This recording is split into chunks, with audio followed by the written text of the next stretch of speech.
আমাকে একটা দলিল দিবেন, খারেজি তোকমা দেওয়ার আগে একটা দলিল দিবেন। দলিলটা হচ্ছে, আমাকে একটা দলিল দেখাবেন যে নবী সাল্লাল্লাহু আলাইহি ওয়াসাল্লাম 23 বছর তার নবুয়তি জীবন, আবু বকর সিদ্দিক তারপরে খেলাফত চালিয়েছেন প্রায় 2 বছর, উমর ইবনুল খাত্তাবের প্রায় 10 বছর, উসমান গনির প্রায় 12 বছর। এই যে খোলাফায়ে রাশেদার স্বর্ণযুগ বলি না আমরা, নবীর যুগ এবং সাহাবীদের যুগ, খোলাফায়ে রাশেদার যুগ, এই পুরো যুগে মুসলিমরা দাপটের সাথে বিশ্ব শাসন করে বেড়ায় নাই।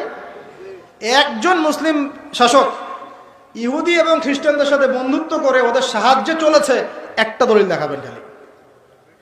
মুসলিমরা যতগুলো যুদ্ধ করেছিল রাসূলের যুগে, কোনো একটা ব্যাটলে কি নবী সাল্লাল্লাহু আলাইহি ওয়াসাল্লাম ইহুদিদের কাছে গিয়ে বলে সাহায্য করো, আমাকে সাহায্য করো, আমাকে অস্ত্র দাও, আমাকে অস্ত্র দাও, আমাকে ফাইন্যান্স দাও? একটা দলিল দেখাবেন। কে করেছে মিত্রতা? ওই আব্দুল্লাহ বিন উবাই। এ কারণেই আমরা বলি যে সূরা মাইদার আয়াত নাম্বার কত, 51, এটা মুখস্থ করবেন। আল্লাহ পাক বলছেন, ইয়া আইয়ুহাল্লাযীনা আমানু, হে মুমিনগণ, লা তাত্তাখিযুল ইয়াহুদা ওয়ান নাসারা আউলিয়া, তোমরা ইহুদ এবং খ্রিস্টানদেরকে বন্ধুরূপে গ্রহণ করো না। সবার ব্যাপারে বলা হচ্ছে না, সবগুলোর ব্যাপারে না, কারণ তাদের মধ্যে ভালো মানুষ আছে, তাদের মধ্যেও কি আছে, ভালো মানুষ আছে। কাদের কথা বলা হচ্ছে? বা'দুহুম আউলিয়া ও বা'দ, তাদের মধ্যে কিছু মানুষ একে অপরের বন্ধু, তাদের কথা বলা হচ্ছে। আপনি সার্চ করেন না সারা ওয়ার্ল্ডে কে কার বন্ধু, জিওপলিটিক্স পড়েন, তাহলে তো বুঝতে পারবেন। পড়াশোনা করবেন না, খালি তকমা লাগাবেন, তাহলে তো হবে না। আগে তো পড়াশোনা করতে হবে।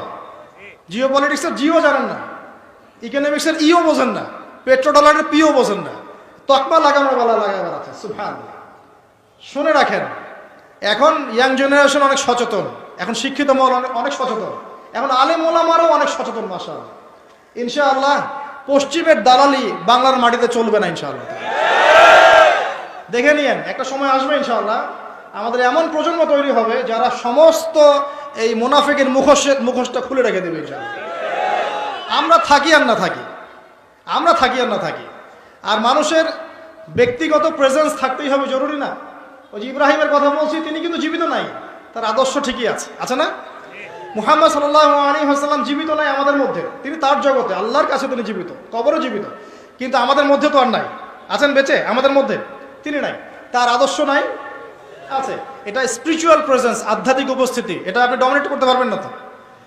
তো এখান থেকে বুঝতে হবে যে রাসূল সাল্লাল্লাহু আলাইহি ওয়াসাল্লাম এমন একটা পরিবেশে জন্ম নিয়েছিলেন, নবুয়ত পেয়েছিলেন, যে পরিবেশটা কিন্তু এখনকার ওয়ার্ল্ডের মতোই ছিল। এই পরিবেশে তিনি 23 বছরে দিন প্রতিষ্ঠা করেছেন। কত বছর? প্রথম 3 বছর গোপন দাওয়াত দিয়েছেন। একটা বইয়ের নাম বলে দেই, পড়লে সব বুঝতে পারবেন, আর রাহিকুল মাকতুম, এই বইটা পড়ুন বাসায় গিয়ে, দেখবেন পুরো 23 বছরে নবী সাল্লাল্লাহু আলাইহি ওয়াসাল্লাম কিভাবে দিনের প্রচার ঘটিয়েছেন, প্রসার করেছেন, কখন